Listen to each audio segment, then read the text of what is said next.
الحمد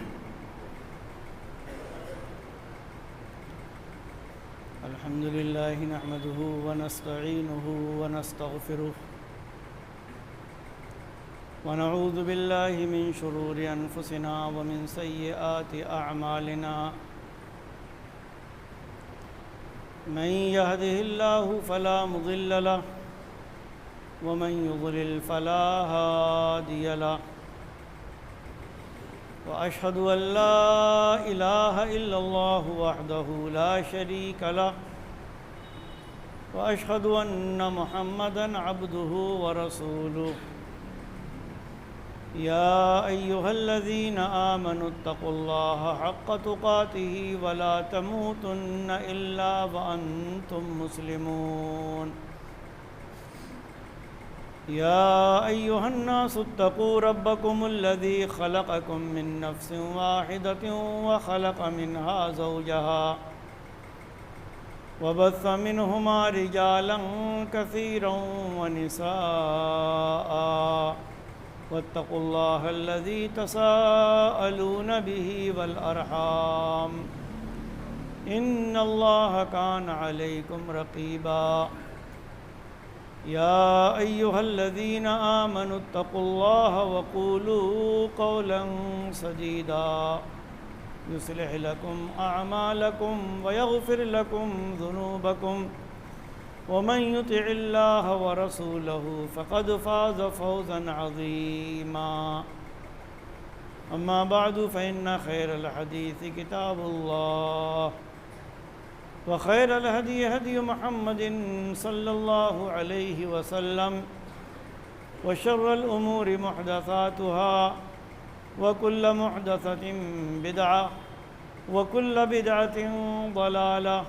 وكل ضلالة في النار أعوذ بالله السميع العليم من الشيطان الرجيم بسم الله الرحمن الرحيم لقد رضي الله عن المؤمنين إذ يبايعونك تحت الشجرة فعلم ما في قلوبهم فأنزل السكينة عليهم وأثابهم فتحا قريبا رب اشرح لي صدري ويسر لي أمري واحلل عقدة من لساني يفقهوا قولي حاضرین جمعہ،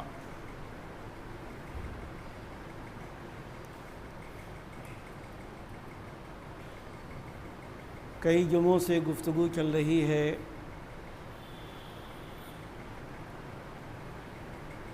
اللہ کے آخری نبی محمد الرسول اللہ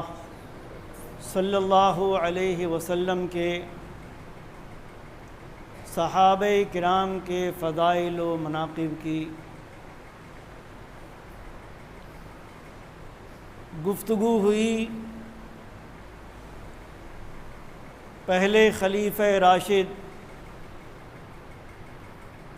اور اس امت کے سب سے افضل شخص ابو بکر صدیق رضی اللہ عنہ کے بارے میں گزشتہ جمعے میں گفتگو کی گئی۔ خلفائے راشدین میں سے دوسرے خلیفہ اور صحابہ کرام میں فضیلت کے اعتبار سے دوسرے نمبر کی شخصیت عمر بن خطاب رضی اللہ عنہ کے بارے میں۔ خلفائے راشدین کہ جن کا بڑا مقام اور مرتبہ ہے، اللہ کے نبی صلی اللہ علیہ وسلم نے جن کے طریقے کو اختیار کرنے کی امت کو تعلیم دی ہے، عرباض بن ساریہ رضی اللہ تعالی عنہ کی وہ مشہور حدیث اور لمبی حدیث جس میں آپ نے بعض چیزوں کا تذکرہ کیا، اسی میں فرمایا علیکم بسنتی وسنت الخلفاء الراشدین المہدیین من بعدی، کہ میری سنت کو لازم پکڑو اور میرے بعد ان خلفائے راشدین کے طریقے کو کہ جو ہدایت یاب ہیں جن کو اللہ تبارک و تعالیٰ کی طرف سے ہدایت ملی ہوئی۔ تو خلفائے راشدین میں تیسرے نمبر کی شخصیت ہے عثمان بن عفان رضی اللہ عنہ کی، اور اس میں بھی کوئی شک و شبہ نہیں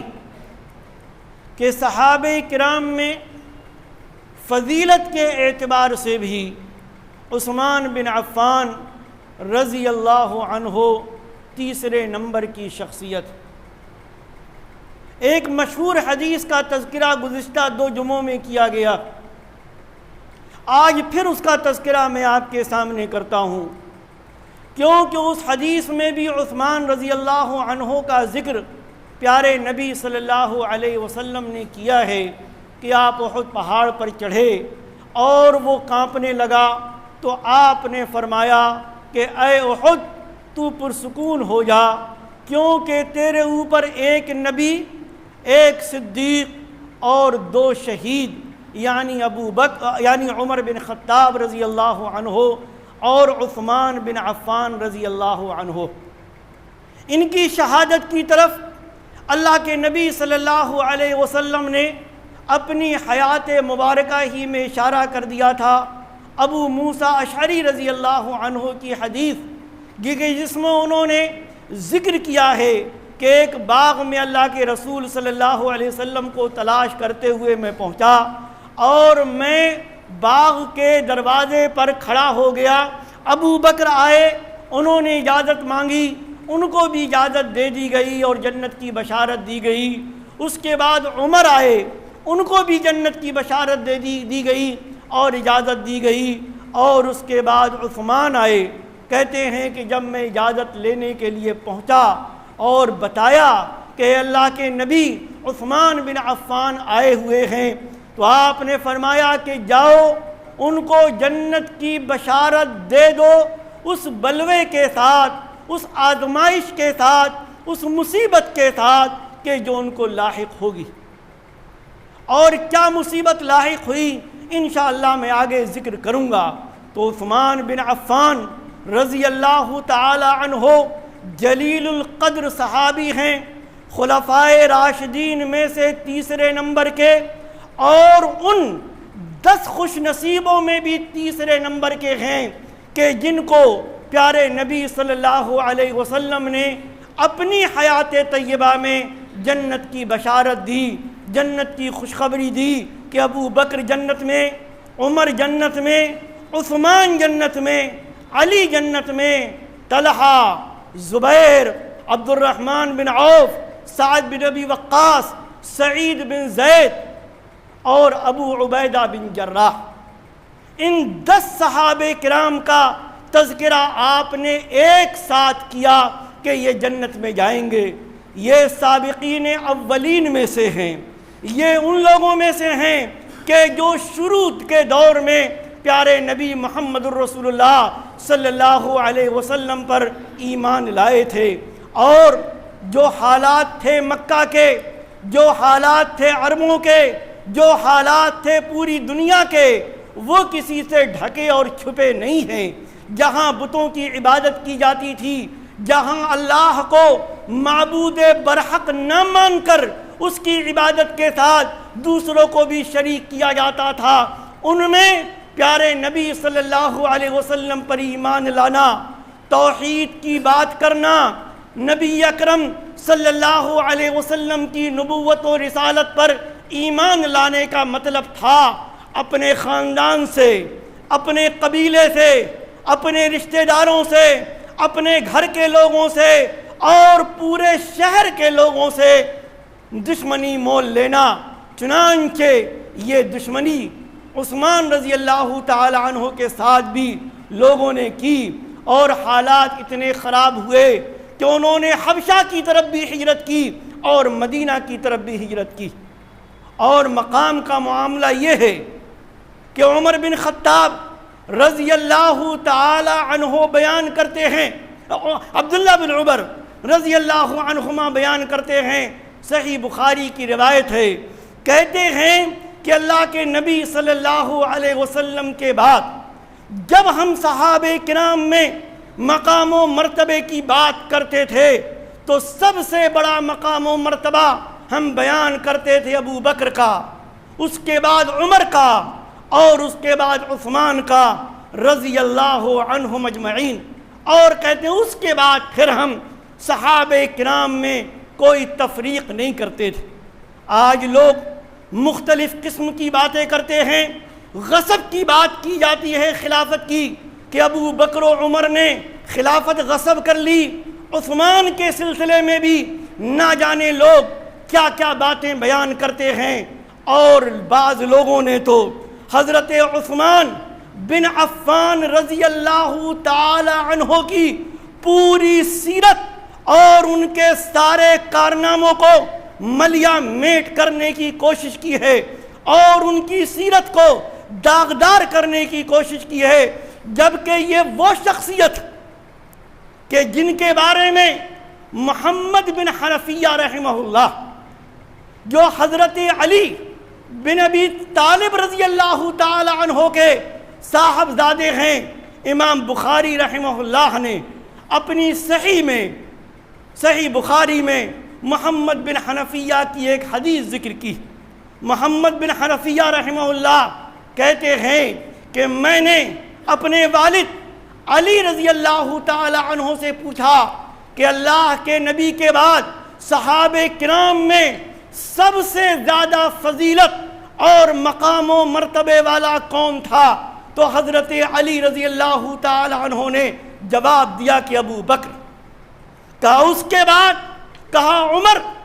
کہتے ہیں مجھے خوف محسوس ہوا، ڈر محسوس ہوا، خدشہ یہ محسوس ہوا کہ اگر میں یہ کہوں گا کہ عمر کے بعد کون، تو آپ یعنی میرے والد علی رضی اللہ تعالی عنہ عثمان رضی اللہ تعالی عنہ کا نام لے دیں گے۔ چنانچہ کہتے ہیں میں نے کہا کہ عمر کے بعد تو آپ مقام اور مرتبے میں ہیں۔ علی رضی اللہ تعالیٰ عنہ نے کہا کہ ما انا الا رجل من المسلمین، میں تو مسلمانوں میں سے ایک عام آدمی۔ تو عثمان رضی اللہ تعالیٰ عنہ وہ شخصیت، پوری انسانی تاریخ دیکھ ڈالیں، ہماری معلومات کی حد تک کوئی ایسا شخص نہیں ملے گا کہ انبیاء اور رسل کی دو بیٹیاں یکے بعد دیگرے جس کی زوجیت میں آئی ہوں، جس کے نکاح میں آئی ہوں۔ اگر یہ مرتبہ، یہ مقام، یہ فضیلت کسی کو حاصل ہے تو عفان کے بیٹے عثمان رضی اللہ تعالی عنہ کو ہے۔ ہم نے ایک لقب سنا، ذو النورین، آپ نے بھی سنا ہوگا۔ عثمان رضی اللہ تعالی عنہ کا یہ لقب ہے، اور ان کو ذو النورین اس لیے کہا جاتا ہے کہ امام الانبیاء، خاتم النبیین، سید ولد آدم محمد الرسول اللہ صلی اللہ علیہ وسلم کی دو بیٹیاں آپ کی زوجیت میں آئیں۔ سب سے پہلے آپ نے نکاح کیا، عثمان نے نکاح کیا پیارے نبی صلی اللہ علیہ وسلم کی دوسرے نمبر کی بیٹی حضرت رقیہ رضی اللہ تعالی عنہا سے، اور جب رقیہ رضی اللہ تعالی عنہا کا انتقال ہو گیا تو ان کے انتقال کے بعد، ان کی وفات کے بعد پیارے نبی صلی اللہ علیہ وسلم نے اپنی تیسری بیٹی حضرت ام کلثوم رضی اللہ تعالی عنہا کا نکاح حضرت عثمان بن عفان سے کر دیا، زوجیت میں دے دیا۔ بعض لوگوں نے اس حدیث کی طرف بھی اشارہ کیا ہے اور اس کی سند کو حسن کہا ہے کہ حضرت ام کلثوم کی وفات کے بعد اللہ کے نبی صلی اللہ علیہ وسلم نے فرمایا کہ اگر میرے پاس ایک بیٹی اور ہوتی، کیونکہ فاطمہ رضی اللہ تعالی عنہ کی شادی ہو چکی تھی علی رضی اللہ تعالی عنہ سے، تو آپ نے فرمایا کہ اگر میری تیسری بیٹی بھی ہوتی بغیر شادی کے تو وہ بھی میں عثمان بن عفان کی زوجیت میں دے دیتا، ان کے نکاح میں دیتا۔ عثمان رضی اللہ تعالی عنہ حیا کے پیکر، شرم و حیا کے پیکر، اما عائشہ صدیقہ رضی اللہ تعالی عنہا بیان کرتی، صحیح مسلم کی روایت، کہتی ہیں میرے گھر میں اللہ کے نبی صلی اللہ علیہ وسلم تشریف فرما تھے اور آپ اس طریقے سے بیٹھے ہوئے تھے کہ آپ کی رانیں یا آپ کی پنڈلیاں کھلی ہوئی تھی۔ ابو بکر رضی اللہ عنہ آئے، آپ اسی حالت میں رہے، کوئی تبدیلی اپنے حالت میں آپ نے نہیں کی، آپ کے پیر کھلے رہے اور انہوں نے آپ سے گفتگو کی۔ اس کے بعد عمر بن خطاب آئے رضی اللہ عنہ، انہوں نے اجازت مانگی، آپ نے ان سے بھی گفتگو کی اور اسی حالت میں رہے، آپ نے کوئی حالت میں تبدیلی نہیں کی۔ اس کے بعد عثمان بن عفان آئے رضی اللہ عنہ، بیان کرتی ہیں کہ آپ بیٹھ گئے اور اس طرح سے بیٹھ گئے کہ آپ کے جو پیر کھلے ہوئے تھے وہ پیر آپ نے ڈھک لیے، ڈھانپ لیے، ان کو چھپا لیا اور اس کے بعد ان سے بھی گفتگو کی۔ کہتی ہیں جب مجلس برخاست ہو گئی، سب لوگ چلے گئے، تو میں نے پوچھا پیارے نبی صلی اللہ علیہ وسلم سے کہ ابو بکر آئے، آپ کی حالت میں کوئی تبدیلی نہیں آئی، عمر آئے، آپ کی حالت میں کوئی تبدیلی نہیں آئی، عثمان آئے، آپ نے اپنے پیروں کو ڈھک لیا، ایسا کیوں؟ آپ نے فرمایا عائشہ، میں اس آدمی سے حیا کیوں نہ کروں جس سے فرشتے حیا کرتے ہیں، جو اتنا شرمیلا ہے، اتنا شرم و حیا والا ہے کہ فرشتے بھی اس سے حیا کرتے ہیں، تو میں اس سے حیا کیوں نہ کروں؟ اللہ تعالیٰ نے بڑا مال و دولت دیا تھا، بے شمار مال و دولت سے نوازا تھا، اور جس طریقے سے رب کائنات نے نوازا تھا ویسے ہی انہوں نے دل کھول کر اللہ کے راستے میں خرچ کیا۔ صحیح بخاری میں امام بخاری رحمہ اللہ نے بیان کیا ہے کہ پیارے نبی صلی اللہ علیہ وسلم نے فرمایا من یحفر بئر روما فلہ الجنہ فحفرہا عثمان۔ جب صحابہ کرام ہجرت کر کے مدینہ آئے، مدینہ کا پانی کھاری تھا، نمکین تھا، میٹھا پانی نہیں تھا، ایک کنواں تھا روما نام کا، یہودی کے قبضے میں تھا اور وہ اس کا پانی بیچتا تھا۔ آپ نے فرمایا کون ہے جو اس کنویں کو کھودے، یعنی کنویں کو خرید کر لوگوں کے لیے وقف کر دے، اس کے لیے جنت ہے، میں جنت کی بشارت اس کو دیتا ہوں۔ بیان کرتے ہیں کہ عثمان بن عفان رضی اللہ عنہ نے وہ کنواں یہودی سے خرید کر اور اس کو مسلمانوں کے لیے وقف کر دیا۔ موقع آیا غزوہ تبوک کا، جس کو جیش العسرہ کہا جاتا ہے، انتہائی سخت حالات، دشمن بڑا، لمبا سفر، موسم بھی بہت ہی زیادہ گرمی والا۔ آپ نے زبردست تیاری کی، صحابہ کرام سے جتنا جو کچھ ہو سکا آپ نے تعاون کی اپیل کی، صحابہ کرام لائے۔ اسی موقع پر بیان کیا جاتا ہے ابو بکر اپنے پورے گھر کا اثاثہ لے آئے، عمر اپنے گھر کا آدھا سامان لے آئے، اور عثمان جن کے بارے میں اللہ کے نبی صلی اللہ علیہ وسلم نے فرمایا من جہش جیش العسرہ، من جہز جیش العسرہ فلہ الجنہ، جو غزوہ تبوک کی جنگ کے لیے تیاری کرے، سامان دے، تعاون کرے، اس کے لیے جنت ہے۔ راوی بیان کرتے ہیں کہ حضرت عثمان بن عفان رضی اللہ تعالی عنہ نے بڑھ چڑھ کر حصہ لیا، بڑھ چڑھ کر 1000 دینار سونے کے سکے لا کے قدموں میں ڈال دیے محمد الرسول اللہ صلی اللہ علیہ وسلم کے قدموں میں، جس کے بارے میں لوگ بیان کرتے ہیں کہ تقریباً 5.5 کلو سونے کے وزن کے برابر وہ سونا ہوتا۔ 900 یا 1000 اونٹ دیے، 60 گھوڑے دیے، اور بیان کرتے ہیں کہ جب لائے، ایک حدیث میں آتا امام زہری نے اس کو بیان کیا کہ جب عثمان لائے اور 1000 سکے دے دیے اپنے نبی کو، تو آپ ان کو اپنے ہاتھوں میں لے لے کر بار بار فرماتے تھے کہ کہ آج کے بعد عثمان جو بھی عمل کریں گے ان کا کوئی عمل ان کو نقصان نہیں پہنچائے گا۔ عثمان کا وہ مقام، عثمان کا وہ مرتبہ، صحابہ کرام کے مشورے کے ساتھ عبد الرحمن بن عوف، زبیر، طلحہ اور اجلہ صحابہ کے مشورے کے بعد ان کو خلیفہ بنایا گیا، اور جب ان کی خلافت کی بیعت کی عبد الرحمن بن عوف اور دوسرے صحابہ نے، تو شروع کے بیعت کرنے والوں میں چوتھے خلیفہ راشد پیارے نبی صلی اللہ علیہ وسلم کے داماد حضرت علی بن ابی طالب رضی اللہ تعالی عنہ بھی تھے، علی بن ابی طالب رضی اللہ تعالی عنہ۔ اور اگر ان کی حیثیت کی بات کی جائے، ان کے مقام کی بات کی جائے، ان کے مرتبے کی بات کی جائے، تو حدیبیہ کا موقع، صلح حدیبیہ کا، گئے اللہ کے نبی صلی اللہ علیہ وسلم تقریباً 1400 یا 1500 صحابہ کرام کے ساتھ خانہ کعبہ کا طواف کرنے کے لیے، عمرہ کرنے کے لیے۔ حدیبیہ کے مقام پر پہنچ کر آپ کو رک جانا پڑا کیونکہ حالات اچھے نہیں تھے۔ مکہ والوں نے یہ ٹھان لیا تھا کہ رسول اکرم صلی اللہ علیہ وسلم اور صحابہ کرام کو مکہ میں نہیں آنے دیں گے۔ دونوں طرف سے سفارت کا سلسلہ شروع ہوا، اور مسلمانوں کی طرف سے جس کو سفیر بنا کر بھیجا گیا وہ نہ ابو بکر تھے، نہ عمر تھے، نہ علی تھے، نہ کوئی اور تھا، نہ کوئی اور تھا۔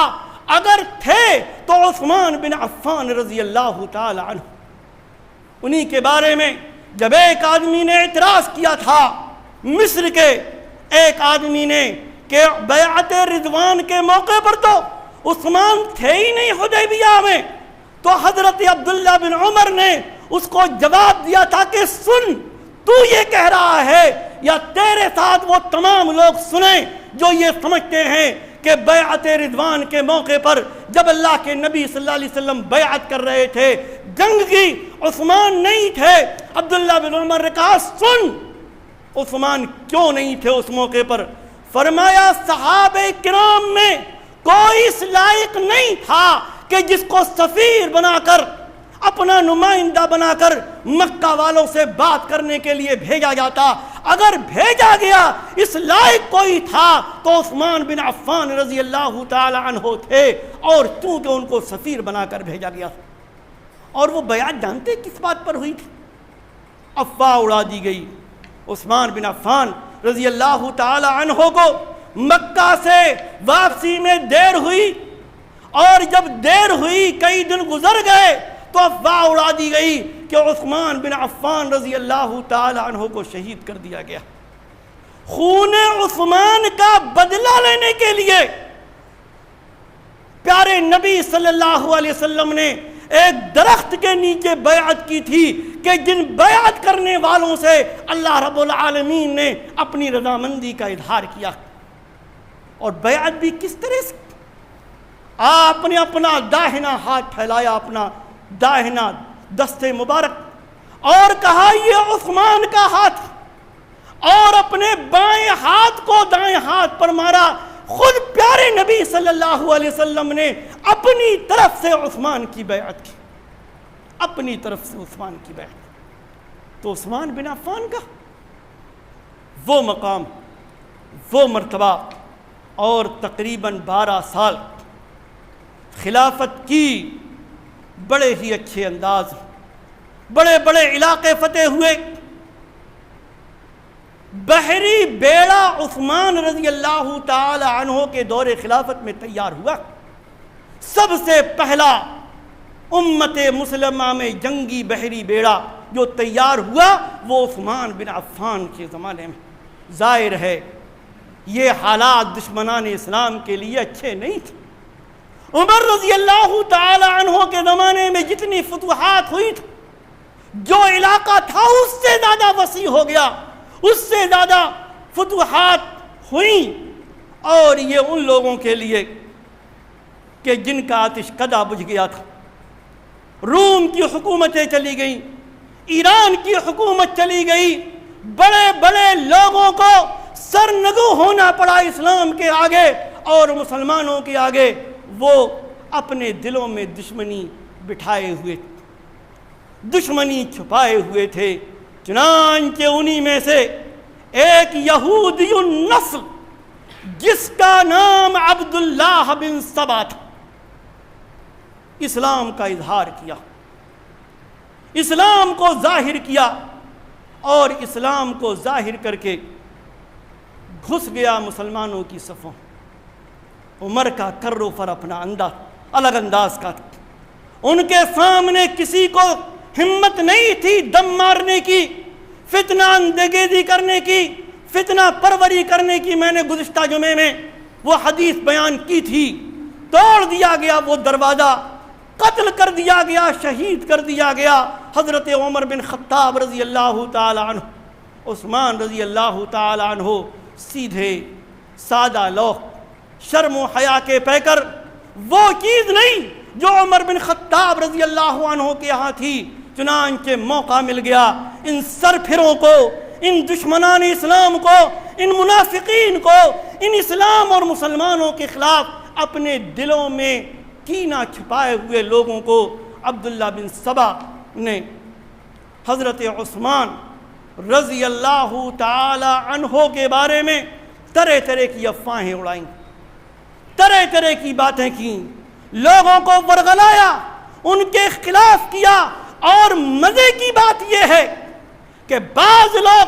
عبداللہ بن سبا کی فکر سے متاثر ہو کر خلفائے راشدین، جو 4 خلفائے راشدین ہیں، خلفائے اربع، ان میں سے نعوذ باللہ حضرت عثمان بن عفان کو نکالنے کی کوشش کرتے، اقربا پروری کا ان پر الزام لگایا جاتا، جبکہ ایسا کچھ نہیں۔ بڑا مال و دولت والے شخصیت تھے، اپنے خاندان کے لوگوں کو جو کچھ وہ مال عطا کرتے تھے اپنی طرف سے، اپنے آپ سے۔ موقع آیا ذی الحجہ سن 35 ہجری کا، حج کا زمانہ، مدینہ ایک طرح سے صحابہ کرام سے خالی ہو گیا، بڑے بڑے صحابہ چلے گئے حج کرنے۔ موقع مل گیا بلوائیوں کو، عبداللہ بن سبا کے ہمنواؤں کو، اور انہوں نے مدینے میں شورش بپا کی، گھیر لیا گھر خلیفہ وقت کا، امیر المومنین کا، ذو النورین کا، اس شخص کا جس کو جنت کی بشارت محمد الرسول اللہ صلی اللہ علیہ وسلم نے دی تھی، گھیر لیا گھر اس شخص کا جس کے نکاح میں پیارے نبی صلی اللہ علیہ وسلم نے یکے بعد دیگر اپنی 2 لاڈلی بیٹیاں دی تھیں، 2 پیاری بیٹیاں دی تھیں، 2 لاڈلیاں دی تھیں۔ پانی بند کر دیا گیا، کھانا بند کر دیا گیا۔ سنن نسائی وغیرہ کی روایت راوی بیان کرتے، بلوائی عثمان رضی اللہ تعالی عنہ کا گھر گھیرے ہوئے تھے، کھڑے گئے عثمان رضی اللہ تعالی عنہ اپنے گھر کی چھت پر، بلوائیوں کو مخاطب کیا، کہا تم کو اللہ کا واسطہ دیتا ہوں، تم کو اسلام کا واسطہ دیتا ہوں، کیا ایسا نہیں ہے کہ مدینہ میں کوئی پینے کا پانی نہیں تھا سوائے بیر روما کے؟ اللہ کے نبی صلی اللہ علیہ وسلم نے فرمایا تھا کہ کون ہے جو اس کو خرید کر مسلمانوں کے ڈول کے ساتھ اپنا ڈول ڈال دے، یعنی وہ بھی اس سے فائدہ اٹھائے اور مسلمان بھی فائدہ اٹھائیں۔ وہ کنواں میں نے اپنے ذاتی مال سے خرید کر مسلمانوں کے لیے وقف کر دیا، لوگ اس سے فائدہ اٹھاتے ہیں، آج اسی کنویں کا پانی میرے گھر کے لیے بند کر دیا گیا۔ جو کنواں میں نے خریدا، میں نے خرید کر وقف کیا، دوسرے اس سے پانی پی رہے ہیں اس میٹھے کنویں سے، اور میرے بچے، میرے گھر والے نمکین پانی پینے پر مجبور ہیں، کیا ایسا نہیں؟ لوگوں نے کہا کہ ہاں ایسا۔ کہا کیا ایسا نہیں ہے کہ مسجد نبوی میں توسیع کی ضرورت ہوئی؟ پیارے نبی صلی اللہ علیہ وسلم نے فرمایا کون ہے جو اس مسجد کے قریب کا یہ حصہ خرید کر مسجد میں شامل کر دے، کہتے ہیں میں نے وہ حصہ خرید کر مسجد نبوی میں شامل کر دیا، آج 2 رکعت نماز پڑھنے کے لیے مجھے روک دیا گیا۔ 2 رکعت نماز پڑھنے کے کیا کہیں گے ہم؟ جنہوں نے خلیفہ وقت کو نماز پڑھنے کے لیے روک دیا وہ مسلمان تھے کیا؟ کیا واقعی وہ مسلمان تھے؟ مسجد نبوی میں آنے سے جنہوں نے روک دیا، یہ ساری اپیلیں رائے گاہ گئیں۔ حضرت علی رضی اللہ تعالی عنہ کے بیٹوں کا پہرا رائے گاہ گیا، اور ان بلوائیوں نے ذوالنورین کو، عثمان بن عفان کو، پیارے نبی صلی اللہ علیہ وسلم کے دوہرے داماد کو، حدیبیہ کے موقع پر نبی کے بھیجے گئے سفیر کو، عبداللہ بن عمر کے قول کے مطابق صحابہ کرام میں مقام و مرتبے کے اعتبار سے 3 نمبر کی شخصیت کو شہید کر دیا، قتل کر دیا۔ عین قرآن کی تلاوت کے موقع پر شہید کر دیے گئے عثمان بن عفان رضی اللہ تعالی عنہ 18 ذی الحجہ سن 35 ہجری۔ ہمیں بڑی شہادتوں کی باتیں اور دن ہم یاد رکھتے ہیں، کیا ہم کو یاد ہے کہ بے کسی اور بے بسی کے عالم میں مسجد نبوی کی توسیع کرنے والا، بیر روما کو لوگوں کے لیے وقف کرنے والا، غزوہ تبوک میں فوج کی تیاری میں اپنا بہت کچھ لٹا دینے والا پیارے نبی صلی اللہ علیہ وسلم کا داماد، پیارے نبی کا محبوب صحابی، بھوک اور پیاس کے عالم میں 18 ذی الحجہ سن 35 ہجری کو شہید کر دیا گیا۔ اللہ تبارک و تعالی رحم فرمائے عثمان بن عفان رضی اللہ تعالی عنہ۔ ہم یاد کریں صحابہ کرام کی قربانیوں کو، ہم یاد رکھیں صحابہ کرام کے مقام و مرتبہ کو۔ یہ وہ شخص ہے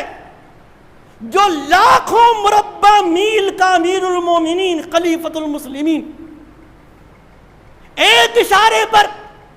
شام، عراق اور نہ جانے کہاں کہاں سے بہت بڑی فوج بلوائیوں کو تہہ دیکھ کرنے کے لیے آ سکتی تھی، لیکن انہوں نے خون خرابہ پر نہیں چاہا کہ اللہ کے نبی صلی اللہ علیہ وسلم کے شہر مدینہ میں خون خرابہ کیا جائے۔ بڑا مقام، بڑا مرتبہ ہے، نبی نے ان کا مقام و مرتبہ بیان کیا، اللہ تعالیٰ نے ان کا مقام و مرتبہ بیان کیا۔ ہم بھی ان کے مقام و مرتبے کو سمجھیں۔ انشاءاللہ اگلے جمعے میں چوتھے خلیفہ راشد علی بن ابی طالب رضی اللہ تعالیٰ عنہ کے فضائل و مناقب اختصار کے ساتھ بیان کیے جائیں گے۔ اللہ تبارک و تعالی ہمیں نیک عمل کی توفیق عطا فرمائے، صحابہ کرام سے محبت کی توفیق عطا فرمائے، توحید پر رب کریم ہمیں قائم و دائم رکھے، کتاب و سنت پر عمل کی توفیق عطا فرمائے، کتاب و سنت پر حقیقی معنوں میں محبت کی توفیق عطا فرمائے، اپنے اللہ سے، اپنے نبی سے محبت کی توفیق عطا فرمائے، صحابہ کرام کے فضائل و مناقب جو کتاب و سنت سے ثابت ہیں ان کو ویسے ہی ماننے کی توفیق عطا فرمائے۔ آمین۔ بارک اللہ لنا ولکم فی القرآن العظیم ونفعنی وإیاکم بالآیات والذکر الحکیم، انہ تعالی جواد کریم ملک بر رؤوف رحیم۔